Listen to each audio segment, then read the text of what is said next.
Hello everyone दोस्तों, रामायण में वानरी सेना का, वानरों का बहुत ही बड़ा नेतृत्व है, बहुत ही बड़ी भूमिका है, जिसने भगवान श्री राम से माता सीता को मिलवाने में बहुत ही अहम जिक्र किया गया है। वानरों का, वानरों की सेना में मुख्य लोग हनुमान जी, सुग्रीव जी और जामवंत जी थे, जो सब मिलकर वानरी सेना, जो पहले सुग्रीव जी के लिए थे, उनका नेतृत्व किया और चारों दिशाओं में माँ सीता को खोजने के लिए भेज दिया। सभी दिशाओं में ढूंढने के बाद, कुछ ना मिलने के बाद सेना वापस लौट आई। लेकिन दक्षिण की तरफ जो सेना हनुमान जी लेकर गए थे और जिनका नेतृत्व अंगद कर रहे थे, वे जब दक्षिण के समुद्र तट पर पहुंचे तो उदास होकर विघ्न पर्वत पर बैठ गए और इसके विषय में बातें कहने लगे। वहीं पर एक बड़ा पक्षी बैठा था जिसका नाम था संपाति। यही संपाति जटायु का भाई था। संपाति वानरों को देखकर बहुत खुश हुआ और भगवान का शुक्रिया अदा करने लगा, क्योंकि भगवान ने मेरे लिए इतना सारा भोजन दिया है, उसका शुक्रिया अदा तो करना चाहिए। जब सभी वानरों को पता चला कि वह उन्हें खाने की कोशिश करने वाला है, तो उन्होंने उसकी आलोचना शुरू कर दी और महान पक्षी जटायु का नाम लेकर उसकी वीरता की कहानी सुनाने लगे।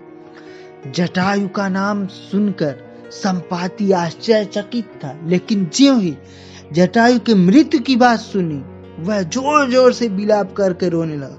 उसने वानरी सेना को, वानरों को बताया कि वो जटायु का भाई है और हम दोनों मिलकर स्वर्ग में जाकर इंद्रदेव को भी युद्ध में हरा चुके हैं, और हम दोनों में होड़ लगी थी, जिद थी कि दोनों में महान कौन है। इसको साबित करने के लिए हम लोगों में सूर्य देव के पास पहले जो पहुंचेगा वही होगा। इसलिए मैं जल्दी गया और करीब पहुंचकर मैं जल गया, गिर गया तो मैं यहीं पे गिरा विघ्न पर्वत पर, और मैं यहीं पे हूँ। संपाति ने बताया कि वह बहुत सी जगहों को जानता है।